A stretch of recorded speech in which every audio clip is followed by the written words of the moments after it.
Welcome everybody to our sixth episode of Think What You Will podcast with myself, Rodrigo, and my friend and co-host Jason Soares. And as promised, like we promised a few episodes ago that we'd bring in a guest and we didn't. But last episode we made sure to promise you guys that we'd bring in one.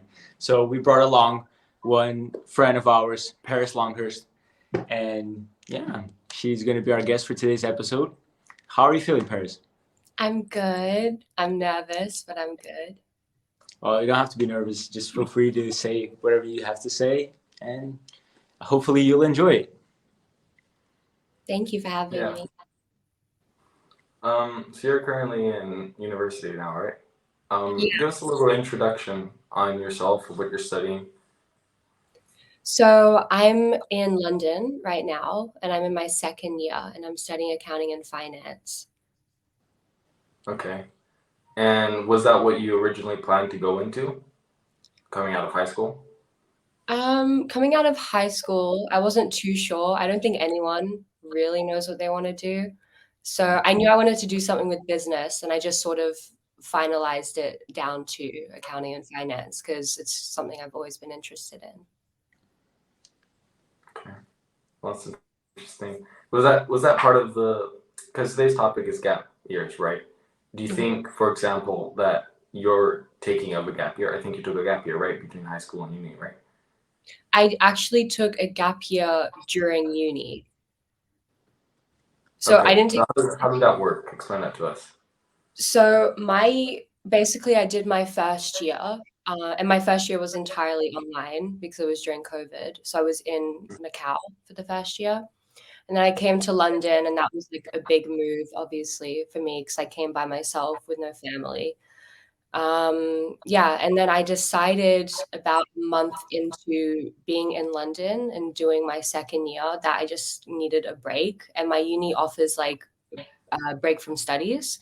You just apply and you talk to your counselor about it, and then you can take up to a year off, and then you just resume the next year. So I took my second year off, and I did it. I started my second year again in September. So it was like a gap year, like mid degree. Yeah, it's And a semi-year, right? do you think it was helpful for you to take that gap year? I think it was like the best decision for me personally. I'm really glad that I did. Otherwise, I'd be graduating this year, which is a bit daunting to think about. But also, another reason was we were still doing blended learning when I moved here. So, like a mix of online and in person. I don't know about you guys if you're all in person now, but I am. And it's so much better having an in-person uni experience, I think. So, like, I don't think I would have done as well as I could in that blended program, that blended second year. So taking that year off and being able to do the last 2 years in person was a really good decision, I think. I gotta ask, when you took your gap year, did you like learn new things about yourself? Did you use that time to, work on yourself and experience new things, travel, maybe? What were your experiences? I definitely grew as a person, I think. Like I'm 21 now, so if I look at my life, I think that last year was like a really formative year for me. It was really important, and I changed a lot as a person, especially mentally because that's something I've always struggled with, and that was like one of the main reasons as well I took the gap year. So I think just mentally I improved so much, and I'm someone who has anxiety, so like moving to a new country and then going to uni was like really, really scary. And like after having that year to myself to sort of figure things out and settle into a new country, I know it was just a very easy thing for me to do all of a sudden. I don't know, I just got better mentally and I became a much more disciplined person and more eager to study as well. Because I think I experienced what it's like to not study and I got kind of bored. So I was really excited to go back to it. That's good. Yeah. So you took that year off, right? And you found it productive. Do you think if you had done that maybe earlier, it would have had any influence on, for example, what you had chosen as a university course or what you had gone into, or influenced you in any other ways personally? I I honestly don't know, because I think if I had taken it earlier, I would have had a different experience. Maybe I would have been traveling, and that maybe would have changed my mind. And I don't know, say I wanted to go into like environmental studies and I found a passion for that. I don't know. But I think the main thing is that I was already in my degree, so I already had picked what I wanted to study. And I did have the option of changing. I chose not to. But yeah, I really can't say. Honestly, I don't even know if I want to go into finance. Like, I don't even know what I want to do. I don't think most people do nowadays, like around this age. So I'm just getting this degree as like a good basis to have. So yeah, I don't think it would have changed much. Yeah, I think it's a good thing because I had a similar experience. Like I did a year of uni in Macau where I was studying a different degree. I explained it in the first episode. I think I was studying civil engineering, right? And it wasn't really what I was happy with. Also, I didn't have that will to and desire to like study, for example, like you experienced, right? And then like the gap year, having worked in a trainer's position and stuff, it kind of gave me a new perspective on life and like helped me direct my focus to certain things. So I think that's one of the positives of gap years. Rodrigo, did you take gap year or anything like that, or have any experiences like that? Unfortunately, I do not, because since I play sports, I kind of just use it to help me with my academics as well. So I've always done both together. But I do know a lot of people that have taken gap years, and some find it beneficial, some find it bad because some just spend that year doing absolutely nothing with their lives, and some use that experience to learn new skills, have new experiences, maybe get a job, have that environment where they improve themselves. But would I personally have taken a gap year if I could? I don't think so, because I like to do things right after each year. Like, so I finished high school. I was like, okay, I'm playing football. Hopefully, I'll go looking into that professional route. But I want to finish my studies at the same time, so then I can just focus on the professional side of things of the sport and not have to worry about having a degree as well. So yeah, and just my perspective on things. But I can see that both of you guys have had different experiences and kind of would be in favor of gap years. What about you, Paris? Did you have any like friends and stuff that did gap years like you? Um, no, not that I know of. I know someone who did defer a year, but that was just because they had trouble with visas and stuff like that. I don't know anyone else who took a gap year. Okay, fair enough. So diving into like a comparison, right? There's the two options, right? Rodrigo's obviously somebody who hasn't gone, right? And he thinks it's a positive experience. And I think from my point of view and your point of view, like we think it's a good experience. Now, the question here is, what would you advise for other people if you were in, their place? What would you tell other people, for example? I think it depends. I was very much like Rodrigo. Like back in high school, if you had asked me if I wanted to take a gap year, I would tell you that that's like a crazy thing to do and like it's a bad idea. I think that's mainly for like my family values. They very much believe like high school and uni and continue that education and go to work. So I was just following that. So yeah, I very much think that it can be a positive thing if you make it a positive thing. For me, it was very out of the blue that I decided to take a gap year. I was never planning on doing it.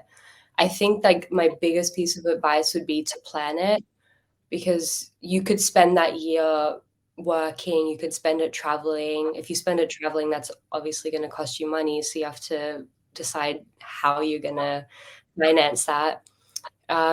Yeah, there's so many different ways you can spend a gap year, just rediscovering yourself and figuring out what you want to do, because we're so young. And I just think it's kind of crazy that we're expected to know what we want to do at such a young age. So yeah, I think having a plan makes it a lot easier, because otherwise, like Rodrigo said, you might just end up wasting that entire year and not doing much. And then that's not the best use of a gap year, in my opinion. Time. I guess, like, yep, perspective on whether gap year is good, beneficial or not, I think it's honestly, it depends on the person who's doing it. Because if a person's like, okay, I'm going to take a gap year right now, like maybe before university, just like Paris did, maybe between years of university, just to, figure out what they want to do with their life, see what they're more into, what skills they have, what skills they would like to, learn. And then you have others that, will take a gap year just to party and spend their parents' money to travel and experience that nightlife. So for me, it's more based on the person and their perspective and what they want out of that gap year. So it's not entirely for me beneficial or not. It's just honestly from personal decisions. Yeah, I think it definitely depends on the person. I mean, you could turn around and next year want to take that year off from uni. You never know. It's just about like what you're going through at that time. You don't know what you're going to go through this year or next year. Some people really struggle like mid-degree and they just feel like they need a break to clear their head. And I don't know if your universities offer that, but that's what mine offers, like a break in studies. You can just resume the next year or a couple months later, which I think is really good. Wow. That's Yeah, interesting. UMac, right? University of Macau had a deferment program. And that's what I used to transfer to here. I kind of deferred from the university, and then I came here. And then, like, if I wanted to go back, like if I came here and I didn't like the course and I didn't enjoy it, and I wanted to go back, I could always go back. That's what they had as the program there. So that's definitely beneficial, I think, for some people who are a little bit more indecisive, right? Like you say. I don't know if it's just being indecisive. I like what Perry said about it's up to what the person is going through as well. Maybe they have a lot of things going on in their life, and then studies is just adds on top of that. And maybe it's too much that people would have to like maybe take a break from their studies to sort their things out in life.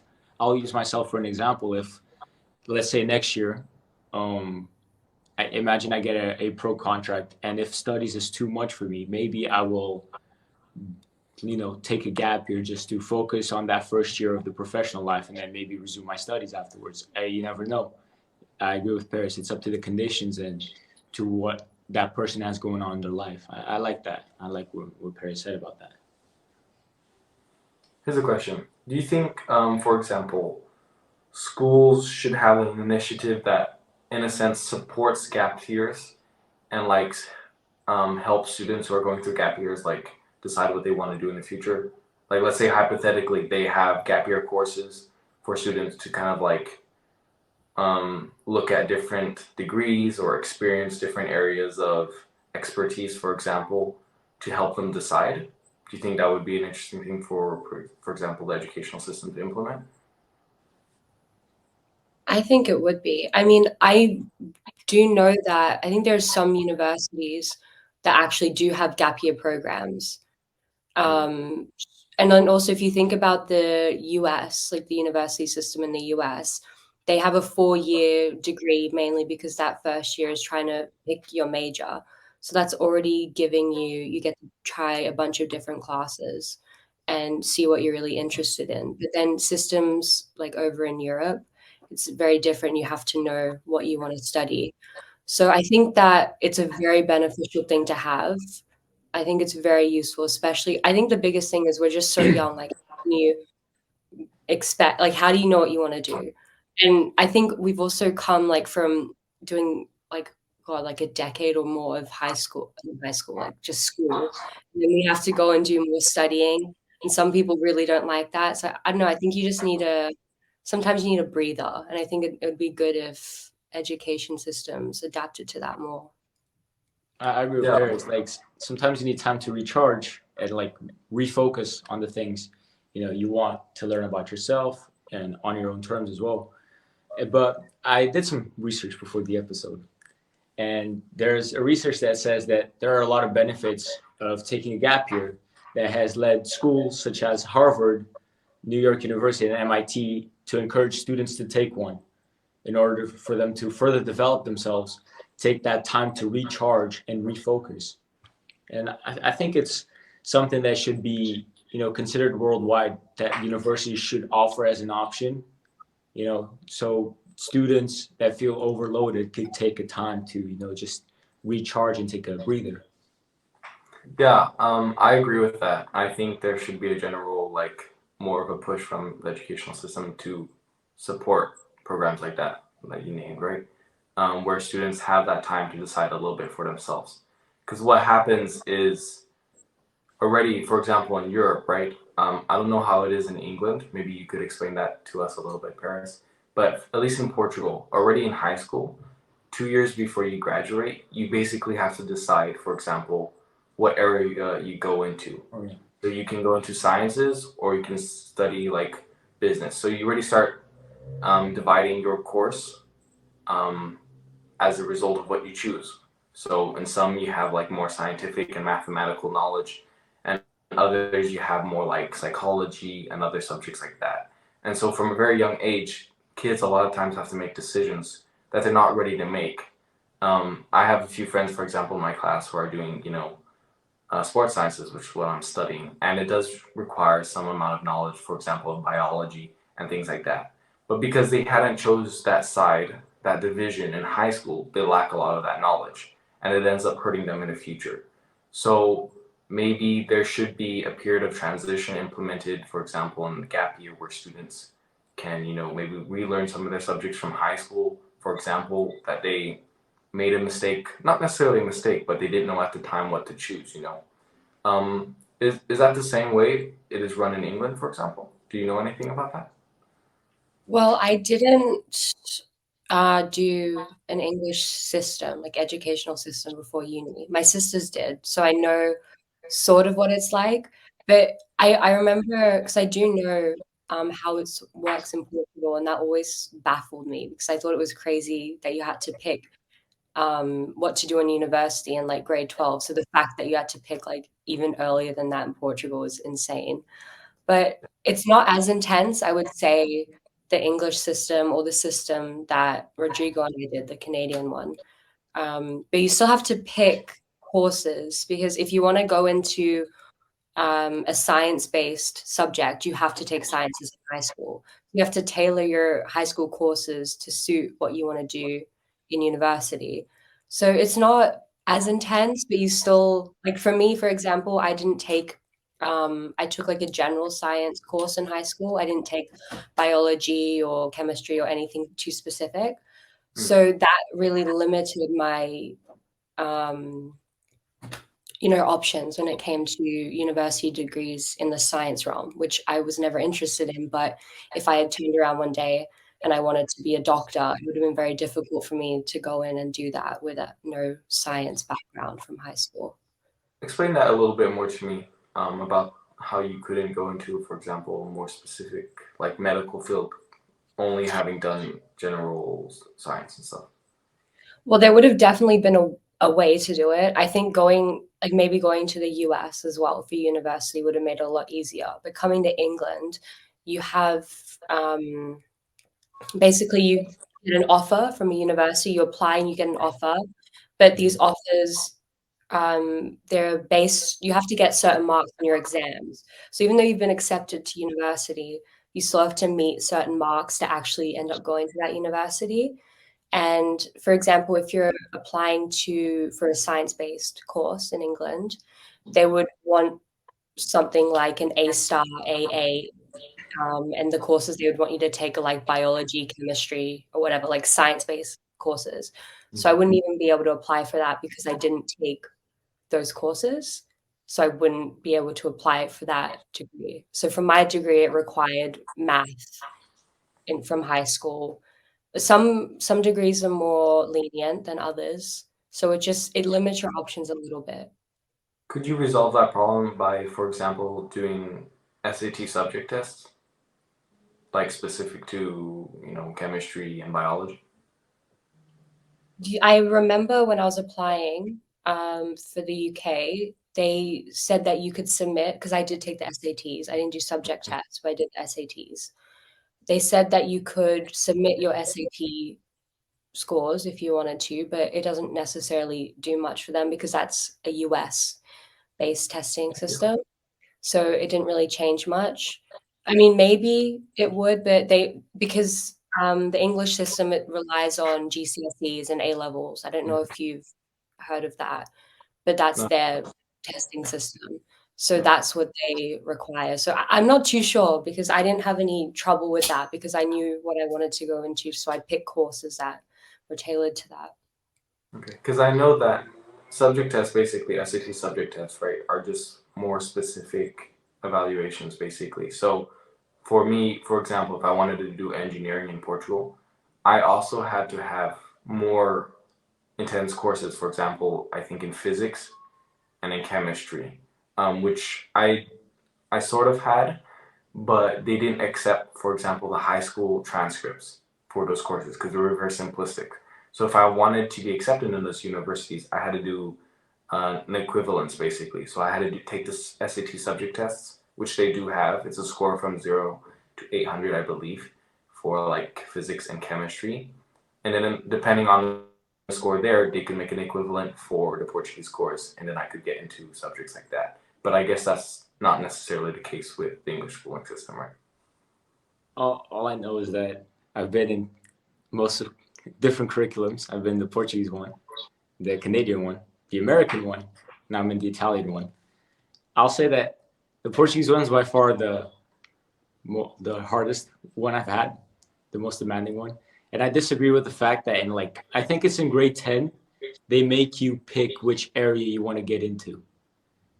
So at least for us, when I was still in the Canadian curriculum until grade 10, from grade 9 to grade 10, at least I had those 5 mandatory subjects that they made me have, which was science, math, English, and whatever else it was. I don't remember. And then they let me pick 3 electives. So I just picked 3 different subjects that I was interested in. So I picked multimedia, photography, and video class just to see if I had any skills whatsoever to explore that area. I picked sports performance because I'm really into sports. And then what was the other one I picked? I don't remember.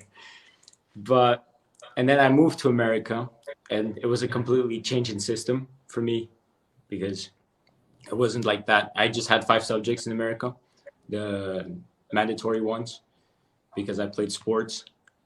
And clearly universities favor are more lenient when it comes to the courses you take in high school because you play sports, because sports take a considerable amount of time. A normal student would have had 8 subjects, something like that. And us sports, that played sports, we only had 5.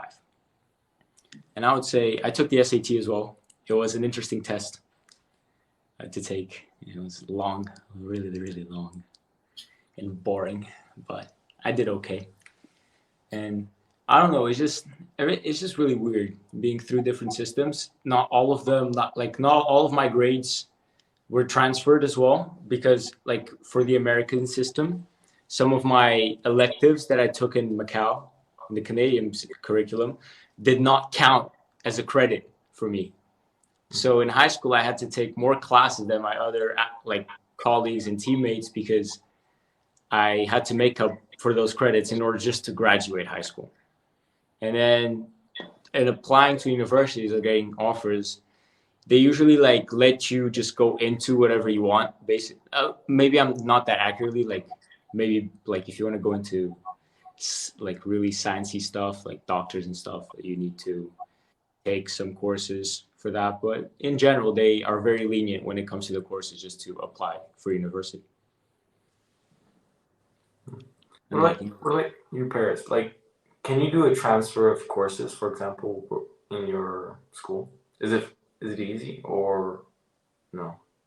At uni, transfer, switching courses, it's not. The UK makes it very difficult. I know a friend who wasn't happy with her course, and she just had to switch. You have to reapply. You can't switch in the US. You can switch majors. Here, you have to completely switch courses and reapply it and start from scratch from the beginning. So it's not easy, and I think that's what makes it even more stressful and more important to consider taking a gap year if you're not sure what you want to do, because otherwise you might spend, I know some people are too scared to leave once they're in, once they've started, even though they don't like it, and they end up doing 3 years of a subject they really don't enjoy. Mm-hmm.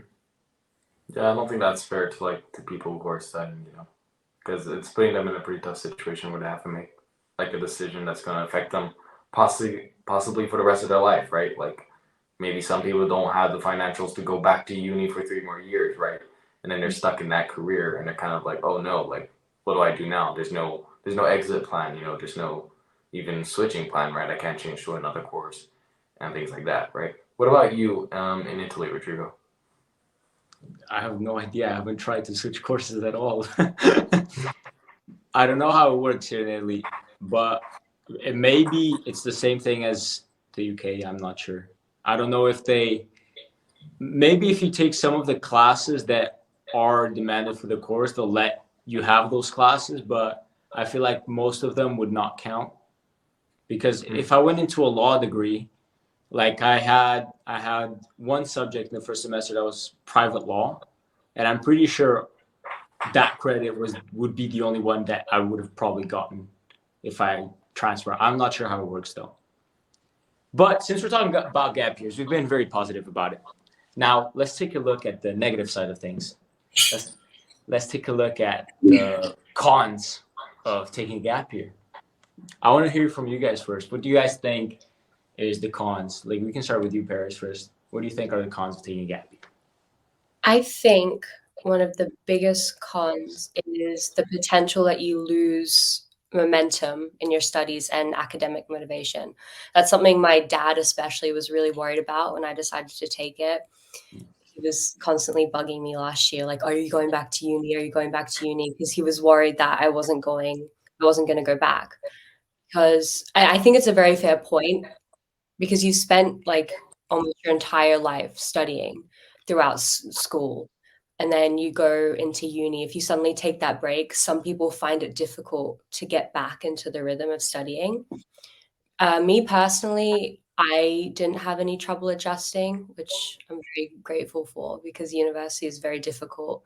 But I think that is one of the biggest issues is you really struggle trying to get back into the rhythm. But I don't think that con really outweighs the pros of a gap year if that's something you want to do. Like if you're considering a gap year and that's something you're worried about, I wouldn't even consider it because I don't think it's that important. You will eventually get back into it. And the pros that way. Pardon? What about Jason? What do you think, Jason? I probably say that too, right? But I guess that depends if you really want to continue with uni, right? Because I think if you want to continue with uni, you kind of you can easily get back in that rhythm. The question would be like, for students who don't want to get back into like, for example, higher education and things, what would be the reason for them? What do you think would cause students to, for example, lose motivation to study after a gap year? I think the biggest thing would be they didn't want to go into uni in the first place and they want to do something else. A lot of people don't want to go to uni, and you see that a lot more nowadays when people are not going to uni at all or dropping out. Because I know you mentioned this in one of your episodes, just the wealth of information that's out there. You don't have to go to uni, and you just see all these people learning all these different subjects without needing a degree. And I think that there's still so much pressure, and I think it's predominantly from parents to go and get your degree. So I think the main reason that people would lose that motivation is the fact that they never wanted to be there in the first place. But maybe they feel this pressure, whether it's an external source or internal within themselves, to stay in uni, and then they just struggle. And I think that they might just get used to, staying in bed late, staying up late, partying, playing video games all day, But I know a lot of people who do that in uni. Like they're in uni and doing Fair enough. Yeah, but I'm pretty sure that those would be things that would be, influential in a person not wanting to go back to university after taking a gap year. But they're like, go on. I was going to say it's because you say like people might get used to laying in bed and waking up late and doing all this stuff. So I think it's interesting to talk about whether you guys think taking a gap year is a privilege. Because I personally think that it is, because a lot of people maybe me, for example, when I took my gap year, I was supported. Like I had 100% support from my parents. Some people would have to support themselves. Some people wouldn't even have that option. So do you think that it's a privilege? Yeah, I think yeah, it could be. It definitely could be a privilege for some people, right? And others don't get that chance, for example. That's why I think it's a beneficial privilege. Like I feel like if you have that privilege, if you have the support from example your parents and stuff to take a gap year, I think I think personally it would be wise for you to use it because not everybody gets that time, not everybody gets that year to, help them decide what they want to go into the future. So being one of those privileged people, I think you should take it. That's my personal opinion. I think I agree with Jason that it's a privilege because first of all, gap year it could be an expensive like year for their parents to support, for example, because if their kid wants to travel and experience new things, that requires money, and I'm pretty sure that's one of the biggest cons of taking a gap year. It's the money, how much it costs, but also depends.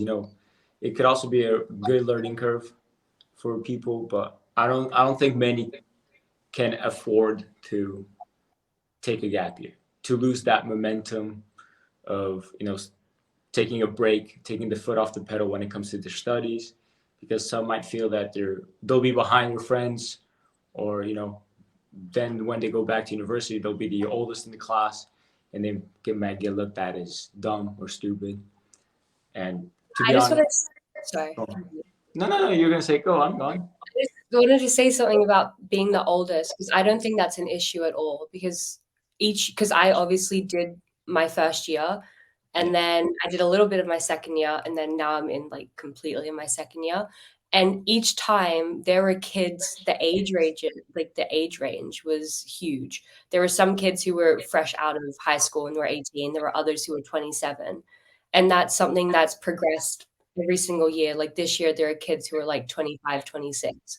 So I don't think like if that's something people are worried about, because that's something I was worried about, it's not something to worry about at all. Because so many people go to university at different ages and for different reasons. Yeah, I think so too. And I actually think that people who are generally older and they come into university, they have a better view on what they want to do. They know exactly why they're in this course, what they want to learn, what they want to get out of it. And I think that's definitely one of the benefits.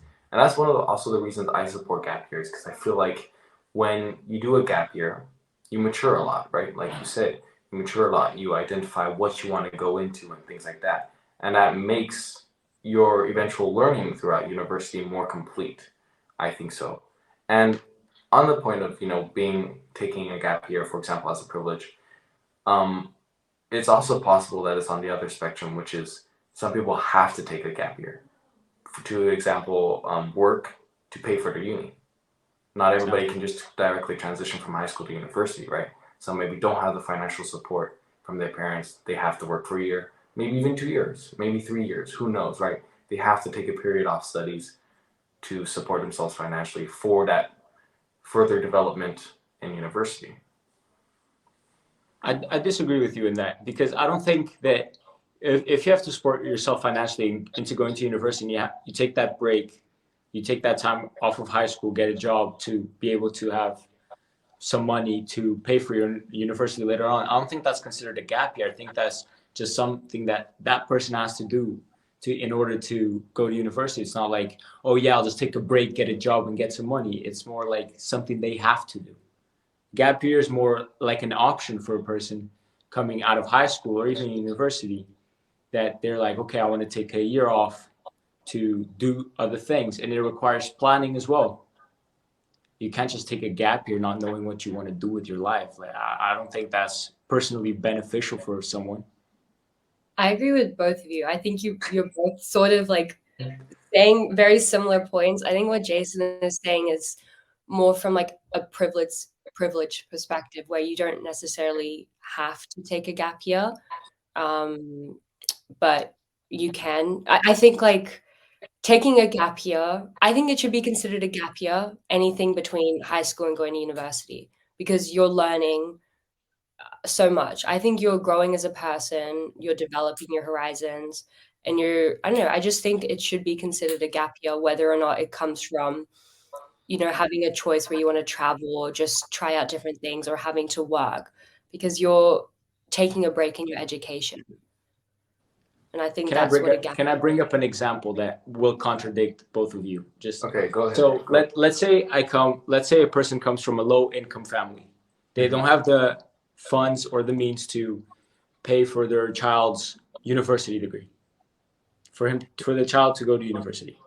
So in order for the child to be able to go to university, that child has to finish high school and has to go get a job in order to help himself or herself to be able to fund themselves through university, to be able to pay for university. A lot of people take loans and to help their parents out. But would you consider that a gap year? I personally do not think so. I don't think that's a gap year. If they work for a year to pay their ability to go to university, I think that's a gap year. I think it depends. Sorry, you go ahead. No, you go. No, obviously you can't exaggerate that where you're working for 3 years and then you go to university. I was like, oh, I took 3 years gap years. No, that's completely different, right? But if you have the intention, like, hey, I'm going to university after this year, I'm just working this to save up a bit to pay for my university studies, I consider that a gap year. But go ahead, Paris. I think it depends. I think that a lot of people might view a gap year as a privilege. And for those who view a gap year as a privilege, they wouldn't call what Rodrigo was explaining a gap year. Because I think some people would see a gap year as, I think when people hear gap year, they associate it with traveling. And people who are having to work and then go into uni, I know I see where Rodrigo is coming from. I think people that are actually experiencing that and going through that, I don't know whether they would consider that a gap year. I don't think they would, because I think they're doing what they have to do in order to get their degree and go to uni. I think it just depends on what you see it as. Like I think if you talk to most people, they would see it as a privilege being able to take a gap year. So, but I don't know, because then if you look at it, a gap year is like something as learning. You want to learn, like go through new experiences, learn different things, build different skills. That's what you would be doing while you're working in between school and uni. So in that way, Jason is also right. You can view it as a gap year. So I think it just depends on people's own experiences and how they define a gap year. I like that definition of a gap year. Well, but no, this is a question I don't think we asked each other. Like, what for you guys? What's the definition for you guys of a gap year? It's a little bit subjective. Yeah, Go on, I think it's a little bit subjective. Right. A gap year in a traditional sense is you take a break from studies and you go to university. It doesn't necessarily classify what you're doing in that year. That's what my point is. When you think of a gap year, it's just a period of time between high school and university, which traditionally is a year. That's why it's called a gap year. Now, it could be for 6 months, maybe because of the time differences. For example, when unis start in different countries, it could be for that. For undisclosed regions, I don't know what happens in a gap year, but a gap year would be a period of time. I think by a basic structural definition, that's what my idea would be. No, I agree with Jason. I think that's how I would define it as well. It really is just a gap between your education, between high school and university. I think it's just other people. I know for me personally, when I used to think of gap years, I automatically always associated it with traveling. So I guess that's how I would used to define it. But now I just see it as taking a break in between your studies with the intention of continuing to study after that year. Yeah, I know a couple of people, for example, took gap years, right? They were living in a certain country. They moved to a new country. It took some time for them to adapt, right? To find a place to live, find contacts, meet people, take care of, for example, financial things like setting up bank accounts in a new country, driver's license, things that they needed to do before they just started, university in a new country. And it was also a period of time where they explored a little bit, had time to self-reflect about what they wanted to do in the future. But yeah. So putting all of our ideas together, we can say that a gap year is a break from academics that people, well, in a general speaking sense, people use it in order to gain either work experience or personal experience, recharge, develop themselves, and explore opportunities. We could say that, right? Yeah. I agree. Good Big brain definition. moves. Big brain power. Did you look that up on Google? No. I did not look up that on Google. I'll Now just. the question is, look that what up is right your now. definition, Rodrigo? Because you're the one who didn't give your definition. My definition is a gap year. Like I said, it's a break from studies. For me personally, I think a gap year should be between high school and university. Some people take it after university and before graduate school. Depends on the person. Yeah. But for me, it should be typically between high school and university. High school graduate should maybe consider taking one in order to, explore the area they are most interested in. Maybe get like a part-time job in that area to see if they have the skills for that, if they enjoy it at all or not. Maybe they want to do some volunteer work, help others, grow. It's a personal development time that I think people could consider taking. Would I personally do it? No. So if you're saying Why that do a you? gap year, no, go ahead. No, you go. No, it was just something. It was like, if you consider a gap year to be between only high school and university, what do you classify Paris's break as? A dropout? No. What about her one in high school? Technically, it's not a gap year. I was gonna ask something similar. I was like, why do you think that? I answer that first. I was gonna ask why you think it should be between high school and your first university year rather than graduate. I'll tell you why. What Paris did, I consider it a gap year as well. Some students do that. But I feel like it would be more beneficial to do it before university, so you just wouldn't throw 1 year of your life away. Let's say it's just. Rodrigo, you're not throwing. It's 1 year either way. It's 1 year when I'm 18 versus 1 year when I'm 20. So it's not throwing a year away. You know what I mean? I'm getting the same. I think I got a better experience doing it later in life because I was a lot more mature than I was at 18. Well, these are personal perspectives and preferences, people. Okay, let's clear that up. But don't you guys think that if you don't know what you want to pursue straight out of high school, don't you think it's more beneficial to do it then than to just do it during university? That's where I'm coming from. I'm not attacking people that did the same thing as Paris. Okay, I'm not talking about that scenario. I'm just talking about high school graduates in this case. Because it's most applicable to high school graduates that graduate high school, don't know what they want to do, and they do choose to take a gap year. It's not that common for people to go to university and take a gap year in between, because not many universities offer that option as well. Mm-hmm. See? Exactly. Yeah. I just made that question to, make you think a little bit. But yeah. Make you think. Jesus, you guys were attacking me from all sides. Nah, you guys weren't attacking. Look, we have different perspectives, but in the general consensus, I think we all agree with what it is, what the definitions are, what the benefits are, what the negatives, the cons as well are. And and I think it shows us from different perspectives, it has different impacts, and it's not just necessarily gap years are a definite good thing or a definite negative thing, right? You kind of have to think about it. You have to be mature enough, to make that decision on your own. Maybe communicate with your parents, see what they think about it, and then in accordance or with your circumstances or your situation, right? Make that decision, for your life and things. Paris, are you happy with the fact it is a big decision if you think about it, right? A lot can happen in a year of your life, especially at that age. It's a huge turning point, right? Maybe if you do it when you're 30, maybe it's not such a big changing point. But if you do it when you're 19, which is a fundamental year of your life, or 20, 21, right? Those are the focal years of your life where a lot of things change, right? It's important to know what you're doing it for, why you're doing it, and things like that. I was gonna ask because I thought no, you took a small pause, so I thought you were gonna finish. So my bad.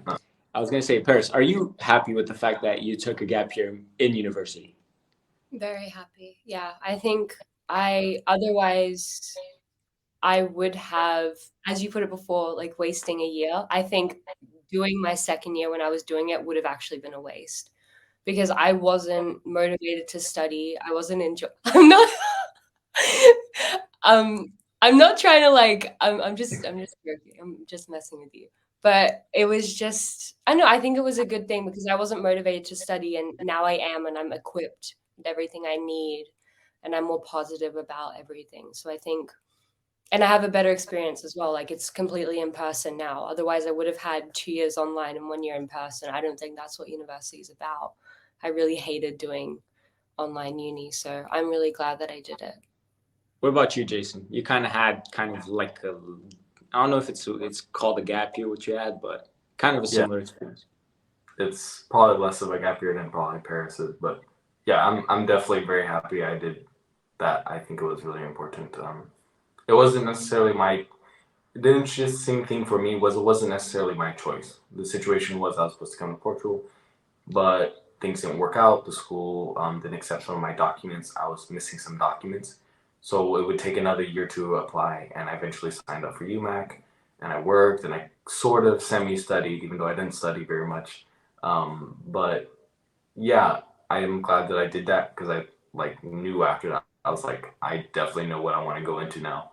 And I definitely want to study, but not what I'm currently studying, but something else. So I definitely 100% think it was a good thing in my life.